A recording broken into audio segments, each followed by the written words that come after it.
Juízes, capítulo 6, versos 36 ao final do capítulo, o verso 40.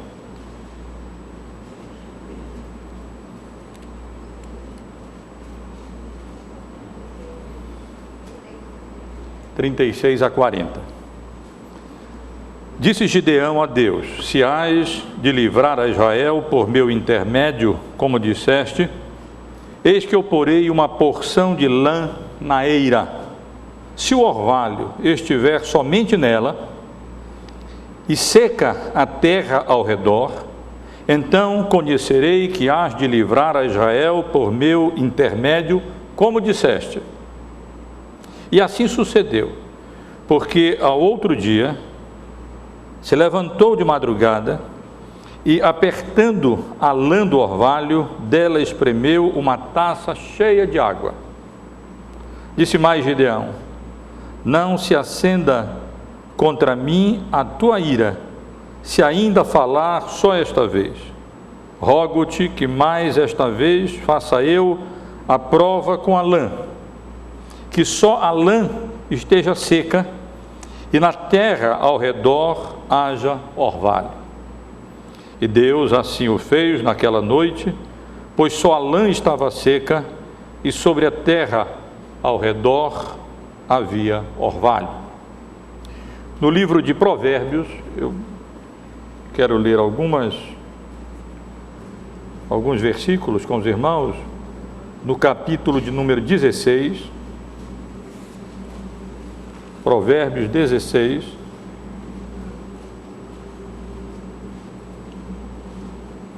quero ler primeiro o verso 33.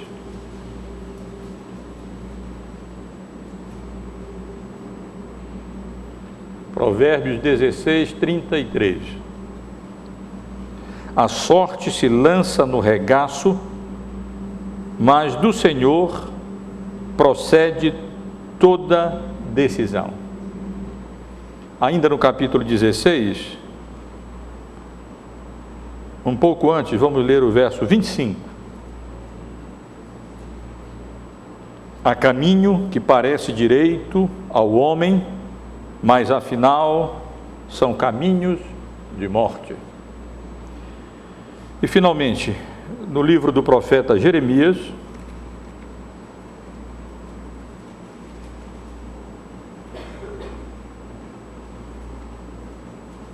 capítulo 17, verso 9. A passagem é bastante conhecida de todos nós. Enganoso é o coração mais do que todas as coisas, e desesperadamente corrupto, quem o conhecerá? Meus irmãos, eu quero dar continuidade ao estudo que estamos fazendo nessas manhãs de domingo sobre um assunto específico: as decisões humanas e a vontade de Deus. É a relação que nós estamos procurando compreender à luz do ensino da palavra do Senhor. Nós estamos buscando entender como é que nós, como crentes, nas várias decisões em que a providência de Deus nos coloca nesse mundo, devemos proceder para agirmos de maneira sábia, de maneira prudente, à luz daquilo que a própria palavra de Deus nos ensina. Já tenho mencionado aos irmãos que, com relação a toda essa questão, há várias abordagens distintas, grupos distintos de pessoas abordam todo esse problema, toda essa questão de maneira diferente. Alguns, que nós estamos chamando de materialistas, esses, não crendo na existência de um Deus soberano, governador dos céus e da terra, e que dirige todas as coisas de conformidade com a vontade dele para o nosso próprio bem e para a sua honra e glória, procuram tomar as suas decisões com base apenas em lógica, em decisões razoáveis ou lógicas, uma investigação, a consideração razoável acerca das circunstâncias, dos elementos e assim por diante.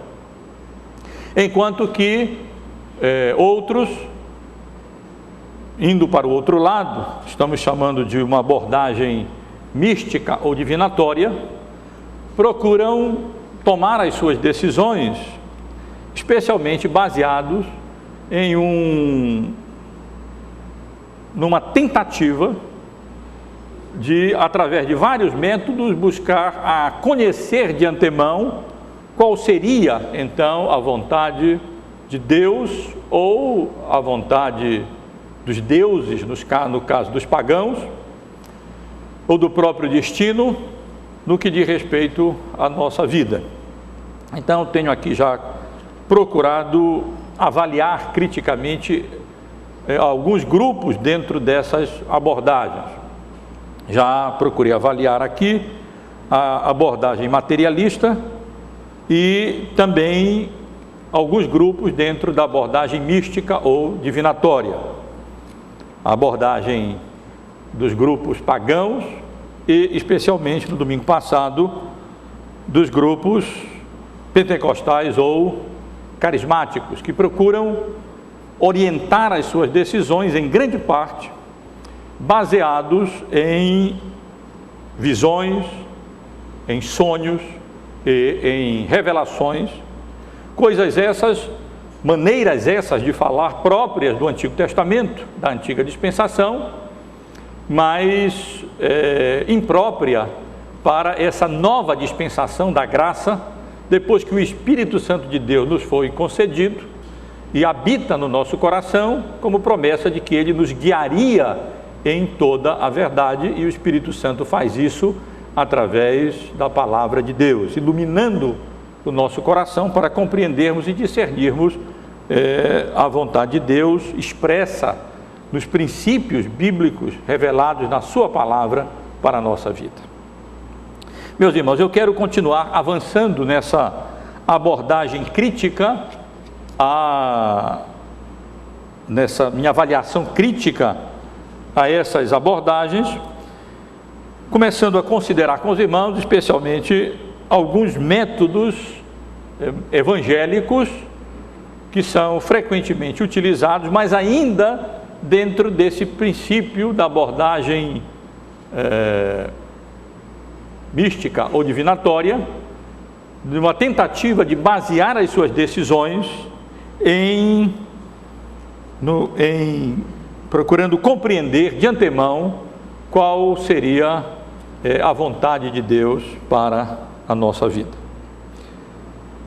E quero começar dizendo aos irmãos que a abordagem evangélica tradicional sobre a direção de Deus para a vida do crente, ela tem em comum com as abordagens pagãs e carismáticas, como tenho procurado ressaltar, exatamente essa pressuposição de que nós podemos e devemos condicionar as nossas decisões ao conhecimento prévio do plano de Deus ou da vontade de Deus para nós. Isso aqui eu quero sugerir, espero que os irmãos já tenham compreendido, como sendo o fator comum entre essas abordagens, tanto pagãs, que procuram compreender qual seria a vontade de Deus ou dos deuses, alguma coisa assim, através de adivinhações tipo bola de cristal,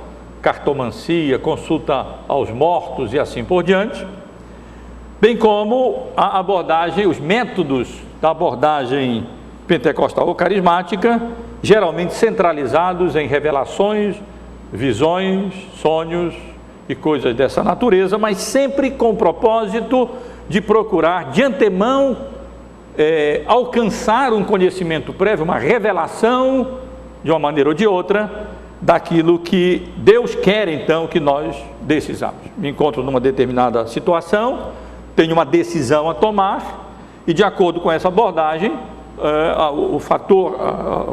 A tentativa é, eu preciso conhecer o que é que Deus quer que eu devo decidir, e de uma maneira ou de outra, procurar compreender qual seria essa decisão. Os métodos empregados por estes, ou seja, pelos evangélicos tradicionais, eles naturalmente diferem dos métodos empregados por aqueles, ou seja, pelos pagãos por um lado e pelos evangélicos pentecostais. Como eu mencionei já anteriormente, os métodos evangélicos tradicionais para descobrir a vontade de Deus são as impressões ou convicções pessoais, as circunstâncias especiais favoráveis ou desfavoráveis que acontecem naquele momento da decisão, a assim chamada paz interior, a resposta à oração, a opinião de outras pessoas, ou mesmo alguns métodos um pouco mais extravagantes, como a leitura ao acaso da Bíblia, testes do tipo que Gideão submeteu a Deus, e o lançamento de sortes também aqui e ali é empregado como método divinatório para descobrirmos a vontade de Deus em situações específicas na nossa vida. Eu penso que os irmãos estão familiarizados com todas essas metodologias, até porque elas são mais próximas a nós do que aquelas que nós estivemos procurando refutar até o domingo passado. Circunstâncias especiais, favoráveis ou desfavoráveis, normalmente chamadas de portas abertas ou portas fechadas, frequentemente são utilizadas com conotação divinatória no nosso processo de decisão. Isso acontece também com a paz interior. Tenho paz com relação a isso, então isso é a base muitas vezes das nossas decisões, ou então supostas respostas em orações, bem como a opinião de outras pessoas, que às vezes são estabelecidas como fatores decisivos, praticamente como encaradas como revelação da parte de Deus para as nossas decisões. A leitura de Bíblia, da Bíblia ao acaso, o costume segundo o qual se abre a Bíblia de maneira randômica ao acaso, para ver então que passagem bíblica Deus vai nos revelar qual é a vontade dele naquela circunstância ou ocasião, e os outros métodos que eu mencionei, a submeter Deus a teste. Vamos ver, se essa for a vontade de Deus, então eu vou fazer o seguinte, e aí então eu vou encarar aquele teste, aquela prova a que eu submeto a Deus, como uma resposta, de acordo com o que acontecer, para a minha decisão, numa determinada circunstância. E aqui e ali também o lançamento de sortes é utilizado com argumentação, suposta base bíblica, nesse sentido. Então eu quero argumentar um pouco com os irmãos e dizer que a nossa crítica a esses métodos diz respeito especialmente à maneira como eles são usados ou ao propósito como essas coisas são usadas. Nós não negamos, observem bem, a utilidade de alguns desses métodos no processo decisório do povo de Deus na nova aliança, nessa dispensação da graça, mas não como eles são usados de maneira tradicional no meio evangélico, quase que como métodos divinatórios, ou como métodos de adivinhação mesmo, prévia da vontade de Deus. Enquanto que outros desses métodos que eu mencionei, embora Deus tenha condescendido a manifestar a sua vontade através deles no passado, eles revelam mais a incredulidade daqueles que utilizaram, como vou comentar no caso de Gideão, ou ainda eles revelam mais o estado inferior da igreja na antiga dispensação em relação à igreja na nova dispensação do Espírito Santo, como é o caso do lançamento de sortes. E nós vamos, portanto, avaliar essas metodologias mais próximas a nós, de alguma maneira, e começando das menos razoáveis para as mais razoáveis, afunilando essas considerações acerca das metodologias utilizadas nos processos decisórios no meio evangélico tradicional. Uma palavra apenas sobre um desses métodos mais remoto, que é o lançamento de sortes. Não é tão empregado, mas aqui e ali no meio evangélico ainda tenta-se argumentar com base bíblica em favor da utilização do lançamento de sorte, algum tipo de sorte, no nosso processo de decisão.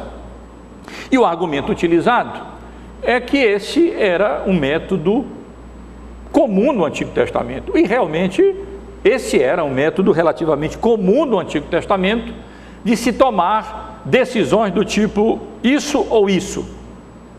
Não era muito difícil, não era incomum esse método ser utilizado. Eu li com os irmãos Provérbios no capítulo 16, no versículo 33 do capítulo 16, onde nós lemos que a sorte se lança no regaço, mas do Senhor procede toda decisão. Realmente, lançar a sorte era um método relativamente comum. Logo adiante, no livro de Provérbios, eu não li, mas no capítulo 18, no versículo 18, nós lemos também: pelo lançar da sorte, cessam os pleitos e se decide a causa entre os poderosos. E realmente, irmãos, se nós formos estudar um pouco o Antigo Testamento, nós vamos ver, por exemplo, que a divisão da terra prometida entre as tribos de Israel, ela ocorreu de acordo com a utilização desse método do lançamento de sortes. Os irmãos podem depois ler isso em Número, no capítulo 26, no verso 55, e no livro de Josué, no capítulo 18, no versículo 10. É Josué mesmo, não é Juízes, como eu troquei ainda agora. A escolha de Saul como o primeiro rei de Israel, ela também aconteceu através da utilização desse método do lançamento de sortes no Antigo Testamento. Os irmãos podem ler sobre isso em 1 Samuel, capítulo 10, versos 20 e 21. O próprio estabelecimento dos turnos de serviço dos sacerdotes e dos levitas no templo também era determinado através desse método do lançamento de sortes. E os irmãos podem ler sobre isso em 1 Crônicas, capítulo 24, dos versos 5 a 31, e ainda em Lucas mesmo, no capítulo 1, nos versículos 8 e no versículo 9. E os irmãos devem estar familiarizados com o Urim e o Tumim, que eram duas pedras utilizadas pelos sacerdotes para tomar esse tipo de decisão. Nós lemos sobre isso em Deuteronômio, no capítulo 33, versos 8 e o verso 10. Nós não sabemos exatamente como era que esse processo acontecia, muito pouco é dito acerca da maneira como os sacerdotes faziam uso do Urim e do Tumim, lançando sortes e decidindo, não sabemos exatamente como acontecia, mas o fato é que o lançamento de sortes era uma metodologia até certo ponto regular, através da qual Deus revelava a sua vontade prévia lá na antiga dispensação. O último exemplo que nós encontramos de lançamento de sorte em processos de decisão na Bíblia acontece no livro de Atos dos Apóstolos, no capítulo 1, no versículo 26. Os irmãos devem estar lembrados que para preencher o cargo de Judas, o traidor, os apóstolos então se reuniram e lançaram sortes para ver quem iria de fato preencher ali o cargo vago de Judas. E ali concorriam Barsabás, cognominados Justus e Matias, e diz o texto, versículo 26, que ao lançarem em sortes, vindo a sorte a recair sobre Matias, e os lançaram em sortes, vindo a sorte a recair sobre Matias, sendo-lhe então votado lugar com os 11 apóstolos. E portanto, com base em passagens bíblicas como essas, algumas pessoas, dentre evangélicos mesmos, eles reivindicam que esse continuaria sendo um método, uma metodologia justificável, apropriada para se descobrir a vontade de Deus em determinadas circunstâncias da nossa vida. Mas, meus irmãos, eu lembro que esse é o último registro que nós encontramos de lançamento de sorte em processos decisórios no Novo Testamento. No Novo Testamento, em várias outras ocasiões, nós tivemos a igreja tendo que tomar decisões sérias, decisões importantes. Estamos expondo o livro de Atos aos domingos à noite, e os irmãos têm acompanhado várias dessas decisões importantes que ocorreram após essa aqui mencionada no capítulo 1, acerca do preenchimento do cargo de Judas. Temos, por exemplo, a eleição dos diáconos, da decisão seríssima, importantíssima, no capítulo 6 do livro de Atos. Nós temos a decisão acerca da obra missionária registrada lá no início do capítulo 13 do livro de Atos. Nós temos decisões importantes sendo tomadas ali no concílio de Jerusalém, no capítulo 15, para decidir aquele problema levantado pelos judeus judaizantes ali de Jerusalém, que foram até Antioquia e ali estavam causando problemas, causando dificuldades. Temos a decisão de Paulo de partir para a sua segunda viagem missionária, a decisão importante de separação de Paulo e Barnabé, cada um numa direção, em virtude da obstinação de Barnabé em continuar a se fazer acompanhar de João Marcos, que havia abandonado a equipe na primeira viagem missionária. Enfim, meus irmãos, nós temos essas e muitas outras decisões importantíssimas tomadas no restante do livro de Atos, e nunca mais a sorte foi lançada. Nunca mais o método de lançamento de sorte voltou a ser empregado nessas tomadas de decisão, o que indica que esse método era um método próprio apenas para aquele estágio mais desenvolvido da igreja na antiga dispensação, antes do derramamento do Espírito Santo, ou então naquele processo ainda, naquele momento transitório inicial, em que obviamente os apóstolos ainda estavam pensando de acordo com toda aquela preparação, aquela mentalidade que eles tinham formada pelo Antigo Testamento, com o qual eles estavam absolutamente familiarizados. Mas, meus irmãos, isso tudo mostra que isso poderia ser próprio ali para a antiga dispensação, mas nós não vemos mais isso ser utilizado como uma prática na nova dispensação. Pelo contrário, essa é a última referência, e depois nós não vemos mais o método ser utilizado, exatamente porque ele era próprio para a antiga dispensação e não próprio para essa nova dispensação, onde o Espírito Santo de Deus agora habita no coração do crente, depois do derramamento do Espírito Santo, depois desse último acontecimento de lançamento de sortes aqui, aonde, segundo a promessa do próprio Senhor Jesus, ele guiaria o seu povo em toda a verdade, iluminando a palavra de Deus, seus ensinos e seus princípios, para nos nortearem nessa vida. A outra prática que eu quero comentar com os irmãos é a prática de submeter Deus a teste. É uma prática mais comum, eu penso, do que o lançamento de sortes, e é empregada com base especificamente no texto que eu pedi que o presbítero Zoênio lesse em Juízes, e eu li o finalzinho também lá no capítulo 6. E o argumento é mais ou menos assim, que nós podemos utilizar essa metodologia do lançamento do estabelecimento de testes, porque nós vemos que isso aconteceu no Antigo Testamento, e então logo nos é apresentado o exemplo que nós lemos aqui de Gideão, naquele momento da história do povo de Israel. Os irmãos entendem o que é que eu estou querendo dizer, não é? Que processo é esse? Não é incomum as pessoas do meio evangélico tomarem mais ou menos a atitude. Bom, eu quero fazer tal coisa, eu estou pretendendo estudar em tal lugar, ou então eu estou pretendendo comprar um carro, estou pretendendo fazer isso, ou estou pretendendo casar, tenho uma decisão importante a tomar, então eu vou estabelecer a teste para saber qual é a vontade de Deus. Então concebe lá alguma coisa, se acontecer assim é para casar, se não acontecer assim não é para casar. Ou então se acontecer dessa maneira, então eu compro o carro, senão eu não compro o carro. Eu não preciso entrar em detalhe, eu penso que os irmãos estão relativamente familiarizados com com o uso dessa metodologia nas tomadas de decisão no meio evangélico.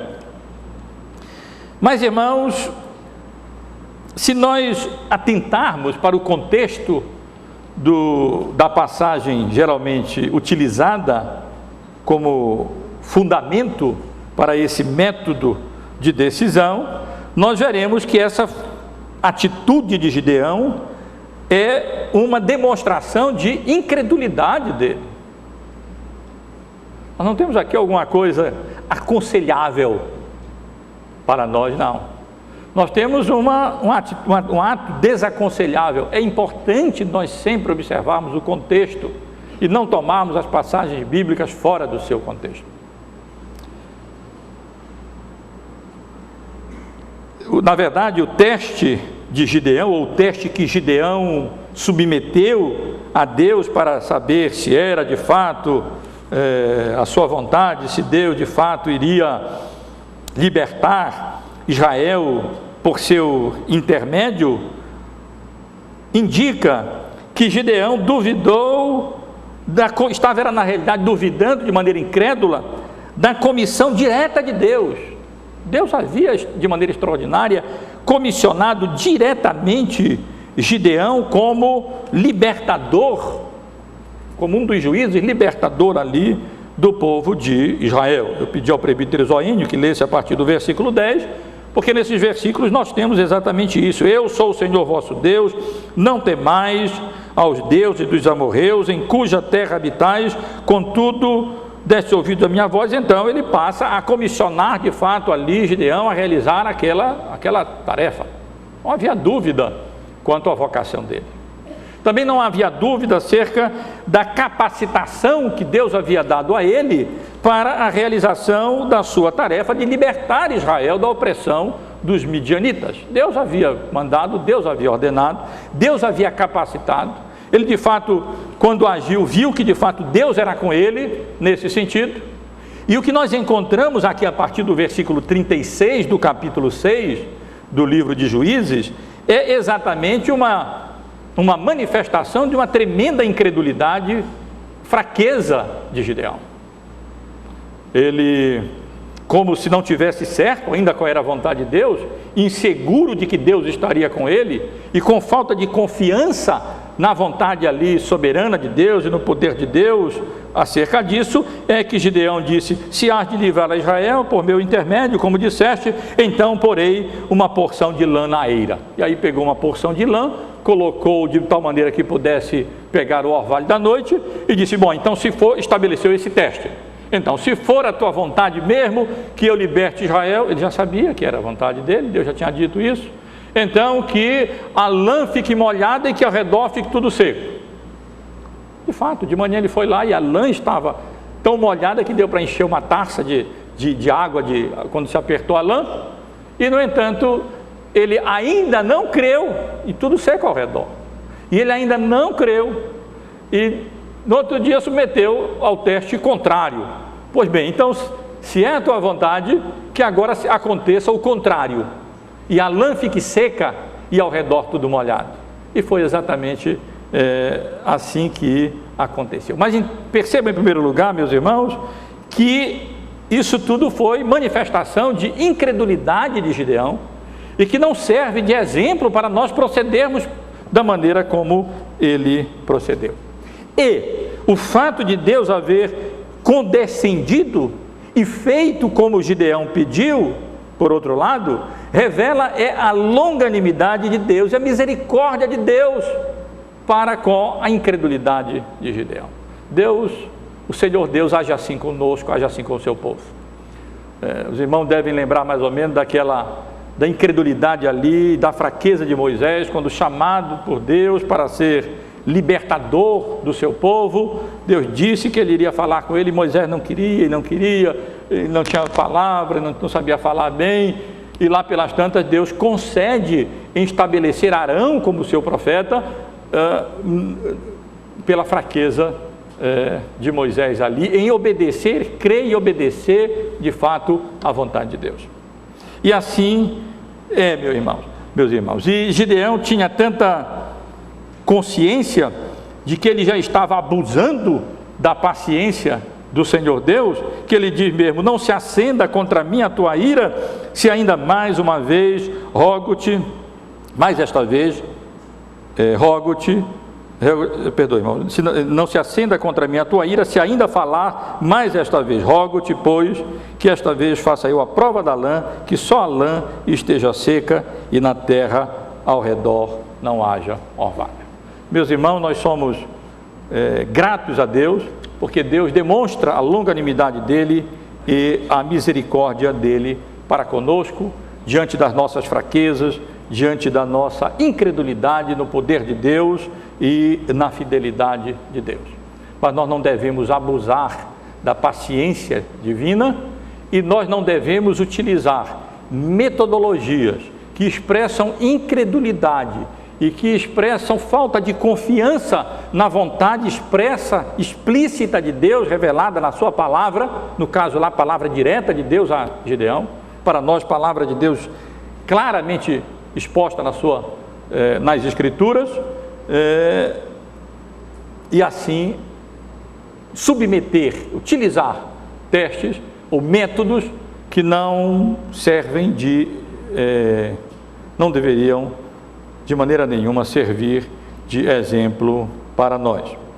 Mas, até brincando, quem desejar ainda submeter a Deus a teste, que pelo menos faça um teste desse do tipo de Gideão, que envolva um milagre mesmo, porque só um milagre iria acontecer ali naquelas circunstâncias, e não utilize testes bem menos conclusivos, como muitos dos utilizados no meio evangélico,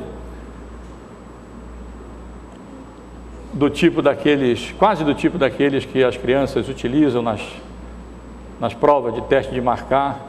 Mamãe mandou marcar esse aqui, tão pouco conclusivo que geralmente continua, mas eu desejo marcar esse aqui. Não tem fim, porque sempre há uma porta aberta, uma maneira de se dirigir as coisas, né, para marcar aquela que a gente está pensando na realidade em marcar, ou tomar a decisão que na realidade nós estamos pendentes a tomar.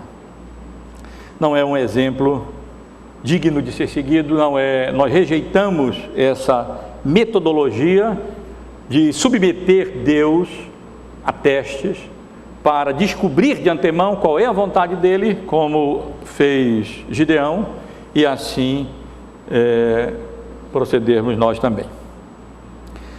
Além disso, irmãos, rapidamente, nós rejeitamos também a metodologia de leitura da Bíblia ao acaso, para assim basear a nossa decisão. Os irmãos sabem a que eu me refiro. Os irmãos sabem que é comum, no momento de decisão, as pessoas abrirem a Bíblia ao acaso, com a ideia de que, bom, onde eu abrir, então Deus vai me falar, e eu vou ler aqui e vou encontrar uma resposta. Eu tinha até anotado, esqueci de trazer, um comentário de um irmão da igreja, que veio de uma outra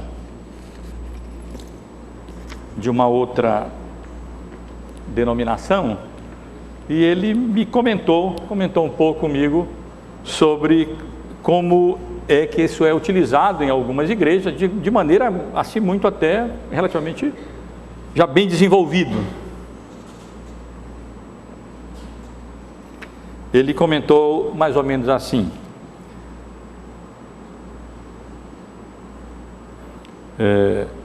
lá, ou seja, nessa igreja, eles diziam que a consulta à palavra era um dos segredos da obra. Esse assunto é ensinado em seminários com todo o ritualismo que o cerca.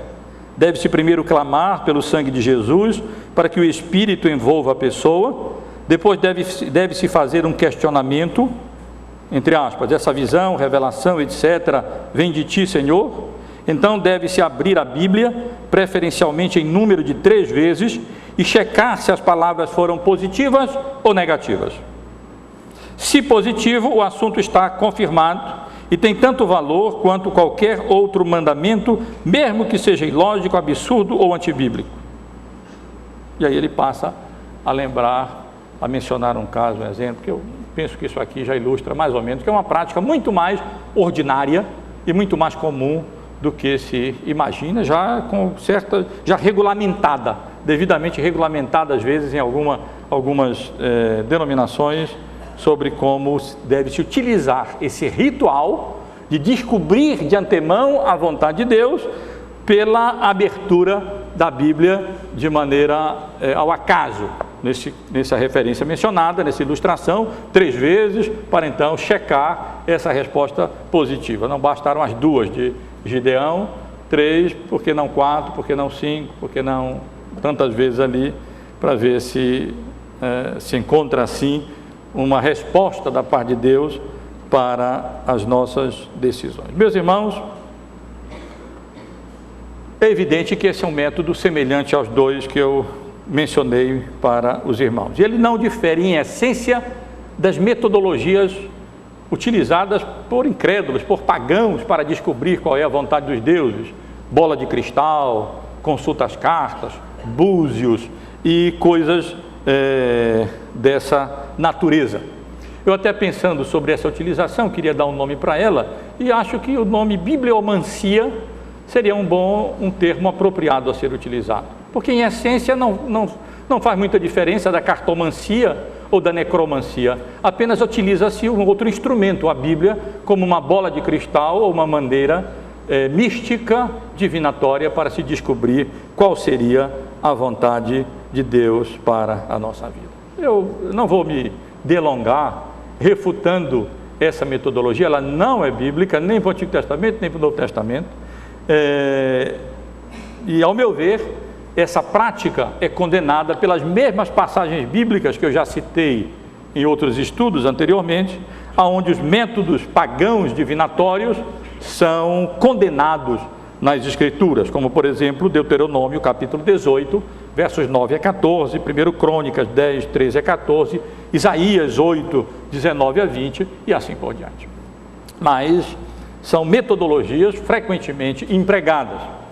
E segundo informações que alguns irmãos me deram, vindo de outras denominações, outras igrejas, eles me informaram inclusive que às vezes até o próprio quem vai pregar naquele dia é determinado mais ou menos assim, se fulano ou beltrano, a própria alguma coisa assim com a liturgia, texto a ser utilizado no culto, através desse método que eu estou aqui considerando com os irmãos. Bom, mas essas metodologias que eu acabei de me referir, o lançamento de sortes, a prática de submeter Deus a teste e a leitura de passagens bíblicas ao acaso, eu penso que para a grande maioria dos irmãos não há muita dificuldade em compreender que elas não têm mais lugar nessa nova dispensação do Evangelho, e algumas delas, na verdade, como é o caso da consulta da Bíblia ao acaso, nunca tiveram lugar e nem devem de fato ter lugar. Isso aí é quase magia negra, magia branca ou sei lá o que. Não é a maneira que nós devemos empregar para conhecer a vontade de Deus, e daí nós vemos o quanto o meio evangélico é suscetível a esses modelos, a esses métodos que são incorporados e utilizados nesse processo de procurar compreender qual é a vontade de Deus. Mas, irmãos, há outros métodos que eu mencionei, evangélicos, e esse nós poderíamos dizer que são métodos que podem ser aproveitados, desde que devidamente usados. Os 3 anteriores que eu mencionei são métodos que devem ser rejeitados na nova dispensação. Mas outros métodos são métodos que, quando utilizados de maneira própria, eles podem ser utilizados. Aqui eu me refiro às impressões pessoais, às circunstâncias especiais, à paz interior, resposta de Deus à oração, opinião de outras pessoas. Evidentemente, esses métodos são mais razoáveis do que aqueles que nós acabamos de considerar.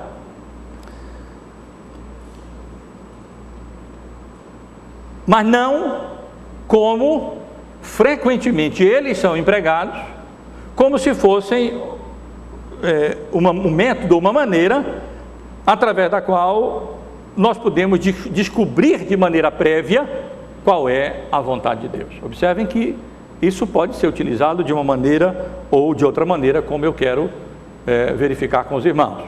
Felizmente eu terei que continuar ainda, né, nesse assunto, infelizmente ou felizmente, não vou poder considerar todos esses métodos hoje. No máximo hoje mais um ou talvez 2, e ainda vou considerar depois com os irmãos essas outras metodologias utilizadas, investigando da melhor maneira possível.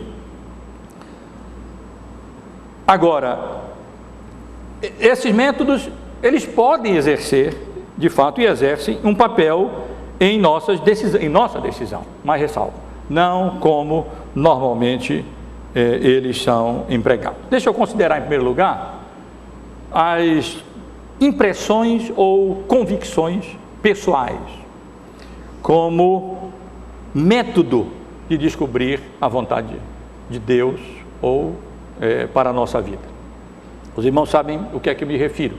Eu me refiro à ideia, à prática, à ideia de que, estou no meio de um processo de decisão, se eu aceito esse emprego ou aquele emprego, ou tomo essa decisão ou aquela decisão, e então a decisão passa a ser tomada quando nós temos uma forte impressão ou convicção de que essa é a melhor decisão a ser tomada.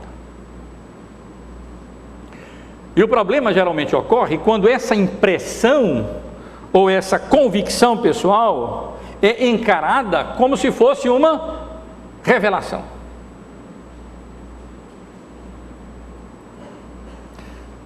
Isso a tal ponto que, ainda que outras pessoas argumentem, mas veja, a Bíblia diz isso aqui, e isso, essa sua convicção, essa sua certeza não está de acordo com esses princípios bíblicos, mas não interessa, a pessoa está profundamente convencida de que esse é o caminho, essa é a vontade de Deus, e apesar de conselhos de pessoas mais sábias, mais maduras, mais prudentes, ou mesmo de princípios bíblicos, eu estou convencido, foi uma forte impressão, então a minha decisão se fundamentará nessa impressão que é encarada, interpretada como sendo vontade expressa de Deus para a nossa vida. E as maiores tolices muitas vezes acontecem quando nós confiamos demasiadamente nas nossas impressões e nas nossas convicções pessoais. É evidente, meus irmãos, que impressões ou convicções pessoais podem ser fruto de discernimento e de sabedoria conferidas ao crente, pelo emprego responsável, fiel, dos meios de graça que Deus coloca à nossa disposição. É claro, um crente seguro, sincero, que estuda a sua Bíblia, procura andar de acordo com a vontade de Deus, mais e mais vai absorvendo a mentalidade de Cristo e vai procedendo, encarando a vida de maneira bíblica, e é natural que convicções e impressões podem ser resultado maduro resultado dessa maturidade espiritual e, evidentemente, que essas convicções e impressões têm algum lugar, sim, na nossa vida. Mas não como se fosse encarada como normalmente são, em termos de quase que de uma revelação divina, e a qual nós obedeceremos até em detrimento de outros meios bíblicos para se conhecer de fato a vontade de Deus. Aí nós rejeitamos essa utilização das nossas impressões ou convicções pessoais como método divinatório mesmo, para conhecermos de antemão aquilo que Deus quer que nós façamos. De qualquer modo, meus irmãos, é perigoso nós confiarmos nas nossas impressões ou convicções pessoais. E é perigoso porque nós não desconhecemos os efeitos terríveis que a queda acarretou sobre a nossa natureza humana, sobre a nossa mente, sobre a nossa vontade, sobre os nossos pensamentos. É muito fácil nós termos profunda convicção ou impressão de que nós devemos fazer isso porque nós queremos fazer isso. Porque no fundo esse é o nosso desejo, isso é o que a gente quer fazer. E nós não termos fortes impressões ou convicções, ainda quando várias outras coisas indicam no outro sentido, porque nós não queremos isso. Por isso eu li com os irmãos Jeremias capítulo 17, versículo 9: enganoso é o coração, desesperadamente corrupto, quem o conhecerá? Enganoso, meus irmãos e irmãs, é o nosso coração e as convicções e impressões que procedem dele, especialmente quando ele, o coração, não está profundamente alicerçado e comprometido com a palavra de Deus, na sua suficiência e na sua autoridade. E aí o coração corre o risco de se tornar mais e mais enganoso. O livro de Provérbios contém uma série de advertência contra o perigo de nós estabelecermos as nossas impressões ou as nossas convicções pessoais como método para determinarmos qual é a vontade de Deus de maneira prévia para a nossa vida. Eu transcrevi apenas umas 4 passagens que eu quero mencionar para os irmãos. Por exemplo, Provérbios 1:32, os nécios, os tolos, são mortos por seu desvio, e aos loucos a sua impressão de bem-estar os leva à perdição. Os loucos, com toda a sua impressão e convicção pessoal de bem-estar, os leva à perdição. Provérbio 16:2, todos os caminhos do homem são puros a seus próprios olhos, mas o Senhor pesa o espírito. Os caminhos dos homens que eles querem trilhar, eles parecem puros aos seus próprios olhos, mas Deus pesa o espírito e conhece as nossas motivações, nossos propósitos, nossas intenções, todo o engano do nosso coração. Há caminho, li já com os irmãos antes, que aos homens, que parece direito ao homem, mas afinal são caminhos de morte. Provérbio 16, versículo 25. Que advertência para nós! Devemos ter muito cuidado e muita prudência ao confiarmos cegamente nas nossas convicções pessoais e nas nossas impressões pessoais acerca das decisões a serem tomadas, porque há caminho que parece direito ao ser humano, mas ao final ele percebe que se trata de caminho de morte. Provérbios 28:26. O que confia no seu próprio coração é insensato, mas o que anda em sabedoria, este será salvo. Contraste da insensatez do nosso coração com a sabedoria implícita no livro de Provérbios, como sendo a sabedoria de Deus, a sabedoria da palavra de Deus revelada na vontade de Deus. Portanto, meus irmãos, nossas impressões ou convicções pessoais Elas só têm valor para auxiliar as nossas decisões quando fundamentadas nas Escrituras. E ainda assim eu ressalto, não como revelação pessoal da vontade de Deus para a nossa vida. John Newton, um conhecido escritor reformado, de alguns séculos atrás, ele escreveu uma carta sobre esse assunto de decisões pessoais. Ele tratou desse assunto em uma das suas cartas. E nessa carta, quanto a essa questão das impressões ou das convicções pessoais, ele diz o seguinte, eu transcrevi: se impressões ou impulsos são interpretados como uma voz do céu dirigindo o crente a tomar determinadas decisões, as quais não podem ser demonstradas como apropriadas a parte dessas impressões, uma pessoa pode ser inadvertidamente conduzida a enganos grosseiros. Eu poderia preencher várias páginas detalhando as inconveniências e males decorridos dessa dependência. Tenho visto alguns, presumindo que estavam prestando um serviço a Deus, agirem em contradição aos seus mandamentos expressos. Tenho visto outros, enfatuados, crendo em uma mentira, declarando-se seguros, além de qualquer sombra de dúvida, com relação às coisas que afinal nunca aconteceram. Eu chamo a atenção dos irmãos, especialmente para o início das palavras dele, quando ele diz: se as impressões ou impulsos são interpretados como uma voz do céu, dirigindo o crente a tomar determinadas decisões, as quais não podem ser demonstradas como apropriadas a parte dessas impressões, então cuidado. É claro que nós podemos ter impressões, é claro que nós podemos ter convicções, mas nós não devemos encarar essas impressões e essas convicções como sendo infalíveis para a nossa vida e como sendo palavra final de Deus para a nossa vida, sem levarmos em consideração outras coisas, como o próprio ensino da palavra de Deus e outras coisas que nós estaremos considerando depois de maneira positiva no decorrer desse estudo que nós estamos fazendo.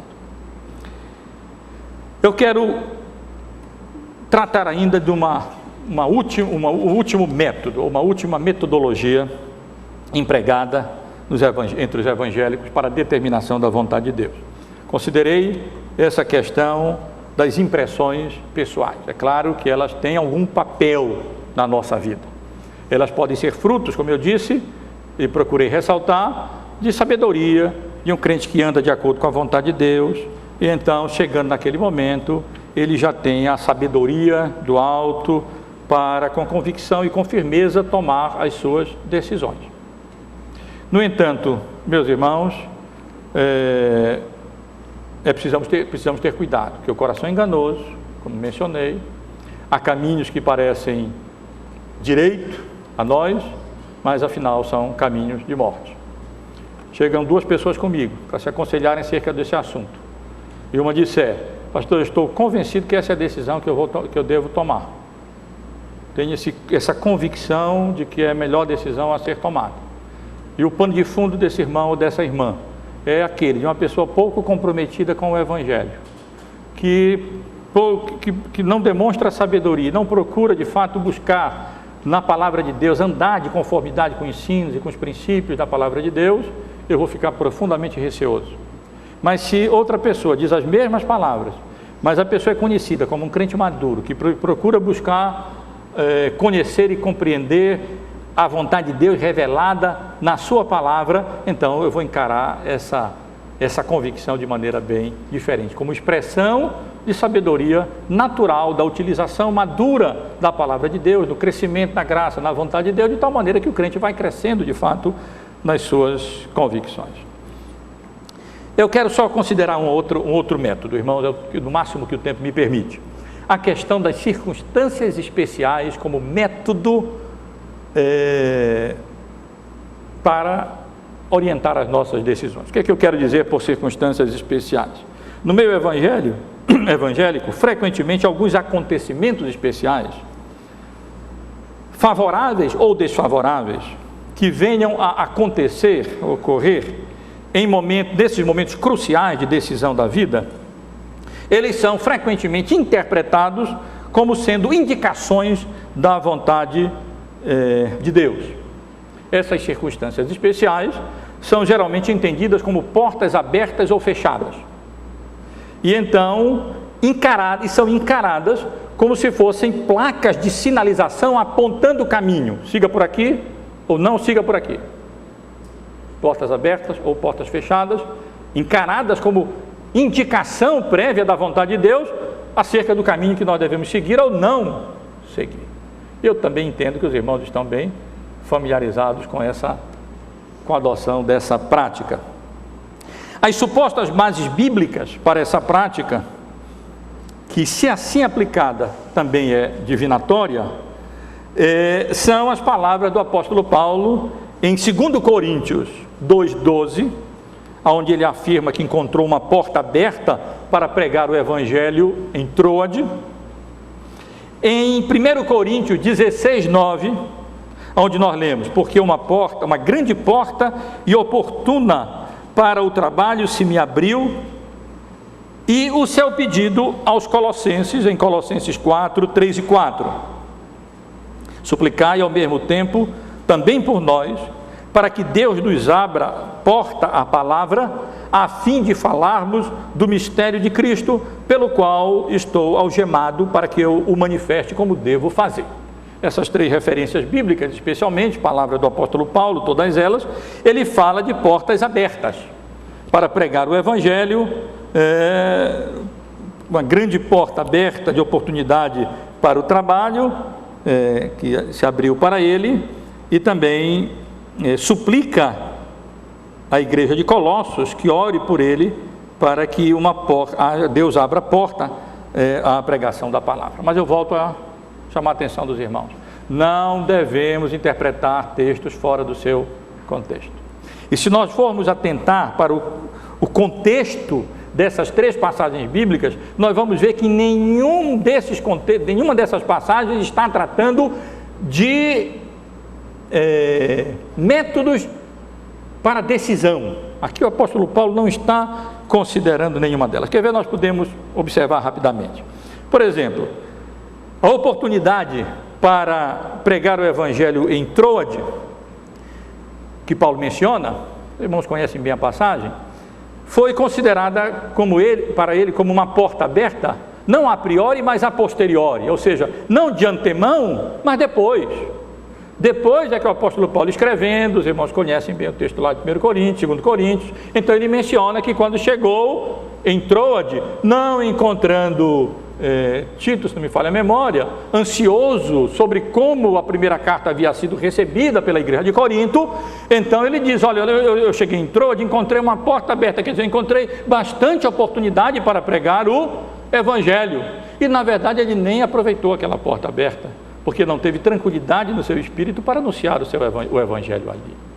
Não temos nada aqui, meus irmãos, acerca de método divinatório. Temos aqui apenas uma simples constatação de que na providência de Deus, quando ele chegou em Troade, tinha uma grande oportunidade para pregar o evangelho, mas ele nem pôde sequer aproveitar essa oportunidade ali.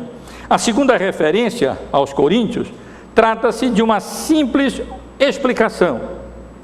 Embora pretendesse fazer uma visita demorada à igreja de Corinto, Paulo está informando que ele não podia ir agora, porque ele ainda tinha uma boa oportunidade, uma boa porta de pregação lá na igreja, lá na cidade de Éfeso. E ele iria aproveitar essa porta aberta, essa oportunidade aberta para pregar o evangelho, e continuaria pregando o evangelho ali. Isso não é utilizado como um método místico de decisão antecipada, é uma mera constatação na providência de Deus. Às vezes Paulo chegava num lugar e simplesmente não dava para ele pregar o evangelho. Os irmãos estão acompanhando Paulo na sua segunda viagem missionária, na exposição que estamos fazendo durante as noites. E os irmãos têm visto como Paulo às vezes chegava em um determinado lugar e não tinha oportunidade praticamente para ele pregar o evangelho, ele era expulso, ele tinha que ir embora. E quando ele chegou em Éfeso, ele teve boa oportunidade de continuar lá pregando o evangelho. E não há nada de místico, e nem há nada de divinatório, e nem há nada de encarar circunstâncias especiais como indicação extraordinária de que essa é a vontade de Deus a ser realizado ali. Isso é mera constatação da providência de Deus. Se eu estiver doente, enfermo, eu não posso pregar. Não tem nada de especial nem de místico nisso. Se eu estiver com saúde, então eu posso pregar. Se a porta é fechada no sentido de que eu sou impedido de realizar alguma coisa, eu sou impedido de realizar uma coisa, eu não posso realizar. Se, no entanto, tudo está favorável para que eu possa pregar o Evangelho, Deus já me chamou para pregar o Evangelho, não precisa nenhuma revelação do Espírito para Paulo, que ele teria pregado o Evangelho aqui, ali ou acolá. Onde ele pudesse pregar o Evangelho, ele estaria ali anunciando e pregando o Evangelho. A última referência, a terceira, que eu li com os irmãos, dirigindo-se aos Colossenses, consiste simplesmente de um pedido de oração. Não é um pedido por revelação prévia da vontade de Deus, para orientar alguma decisão, mas simples do reconhecimento da soberania de Deus na obra da providência. Então Paulo simplesmente pede à igreja de Colossos: meus irmãos, orem por mim, para que Deus me dê a oportunidade para pregar o Evangelho. Nada aqui tem a ver com processo divinatório de tomar decisão. Paulo sabia muito bem que tinha que pregar o Evangelho, era isso que ele fazia. Ele está simplesmente orando: olha, que eu tenha chance, oportunidade, possibilidade para anunciar o Evangelho da graça de Deus em Cristo Jesus. Não há nada de místico ou de divinatório nesses acontecimentos. Nenhuma dessas referências justifica a interpretação de que circunstâncias especiais, a interpretação de circunstâncias especiais favoráveis ou desfavoráveis em termos de uma revelação extraordinária ou uma revelação, indicação da vontade de Deus acerca das nossas decisões pessoais. O problema, meus irmãos, em encarar circunstâncias especiais em que a providência de Deus nos coloca como sendo uma indicação da vontade de Deus, como observa J. Adams, que é um autor conhecido, reformado, ao tratar desse assunto, é que, escreve ele, circunstâncias não são como latas de sardinha. Eu achei interessante a observação dele. Latas de sardinha, peculiarmente, tem uma chave anexada no fundo. As mulheres, as senhoras sabem bem disso, os homens também, porque como a gente não sabe fazer comida, na hora do aperto é na sardinha. Mais fácil é na sardinha mesmo, né? Eu não sei se ainda é assim, mas as latas não vem mais a chave, né? Mas os mais antigos sabem que a lata de sardinha vinha com uma chavezinha presa no fundo, atada no fundo, com um buraquinho. E a gente enfiava do lado e abria a lata de sardinha. Abre uma lata de sardinha daquela sem a chavezinha para ver o sufoco que é. O que ele quer dizer é que circunstâncias não são como latas de sardinha. Latas de sardinha, peculiarmente, tem uma chave anexada no fundo, ou tinha, mas isso não acontece com as circunstâncias. Elas não vêm acompanhadas com chaves que as interpretem. Diga aos irmãos que algumas portas, elas abertas, conduzem ao fundo do poço do elevador. Se nós não tivermos cuidado, a porta está aberta, pode conduzir ao fundo do poço do elevador. E entrar por elas pode ser fatal. Interpretar portas abertas como indicação de que esse é o caminho a seguir, pode resultar em nos espatifarmos do fundo do poço de um elevador. Refletimos e devemos refletir sobre Provérbios 16, 25. Há caminho que parece direito ao homem, mas afinal é caminho de morte. Entrar por certas portas abertas pode ser fatal. Muitas vezes elas foram abertas não por Deus, mas pelo diabo. Como o diabo abre boas portas de oportunidade para afastar as pessoas de Deus ou até das suas vocações.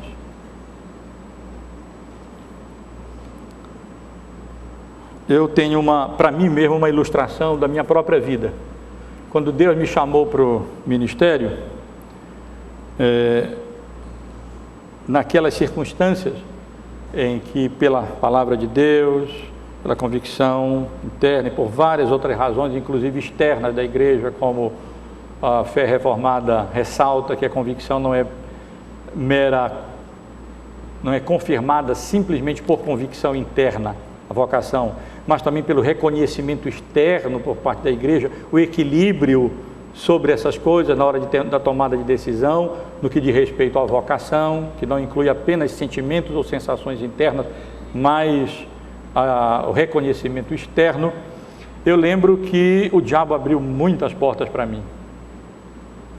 Naquela época, no espaço de uma semana, eu tive várias oportunidades interessantíssimas de emprego para ganhar muito, muito bem. Já ganhava muito bem, como diretor do Centro de Computação da Prefeitura em Belém, como assessor lá do Centro de Computação do Estado na época. E naquela época mesmo, em que Deus estava naquela luta para aceitar a vocação de Deus para o ministério e largar todas aquelas atividades, tudo para me preparar para servir a Deus pregando o Evangelho, eu lembro que de uma maneira incrível, quantas portas se abriram. Numa semana eu recebi 3, 4 telefonemas me convidando para ser diretor do Centro de Computação da Beldata, da CTC, da Companhia Teste de Aniagem, umas 3 ou 4 empresas que representariam um rendimento muito elevado para mim. Mas eu nunca tive dúvida. Aquelas portas Deus não estava abrindo, não. Era o diabo que estava abrindo. E a intenção era me afastar da vocação para a qual Deus estava me chamando. E é interessante, quando nós conversamos com irmãos em Cristo, como portas abertas e fechadas pelo diabo tentam afastá-lo do caminho do Evangelho quando ele é alcançado pela graça de Deus e pela palavra de Deus. Como acontecem coisas ou positivas ou negativas, que se a pessoa for interpretar de maneira equivocada, ele não tem a chave para abrir essa circunstância especial, ele vai entender, não, isso aqui é porque é uma indicação que não é para eu ir para a igreja hoje. Afinal de contas, é tanta dificuldade, tanto problema, o ônibus não saiu na hora, eu ainda estou gripado, e aconteceu isso, e aconteceu aquilo, é a indicação de que não é para ir para a igreja. Não é não, essa porta quem fechou não foi Deus muitas vezes, foi o diabo mesmo. E no entanto, a coisa acontece de outra maneira, de outro lado também. A ocasião é para a igreja, o domingo é o dia do Senhor, é para nós estarmos aqui nos reunindo, nos congregando, e no entanto vem as circunstâncias, mas o fulano me chamou para a gente dar um passeio lá não sei aonde, fazer tal coisa, uma porta abriu para ir para tal lugar, fazer isso, fazer aquilo, fazer outro aquilo. Meu irmão, olhe, o diabo é bom de abrir portas que conduzam à perdição, e portanto nós devemos ter muito cuidado no que diz respeito a isso. Apenas para concluir, porque o meu tempo já passou, eu quero ressaltar que isso, entretanto, não significa que as circunstâncias da providência de Deus não exerçam nenhum papel na nossa decisão. Depois nós vamos considerar com mais detalhes os aspectos positivos, o ensino positivo acerca das decisões, como de fato nós devemos tomar as decisões e quais coisas devem ser levadas em consideração e como devem ser levadas em consideração.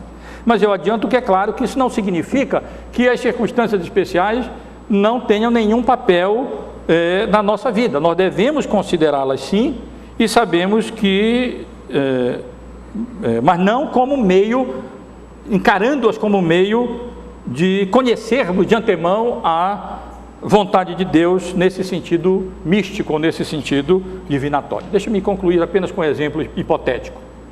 Vamos dizer, um irmão aqui da igreja, crente, sincero, desempregado, vamos chamá-lo de Antônio, João, seja lá o que for. Então, ele tem 2 possibilidades de emprego.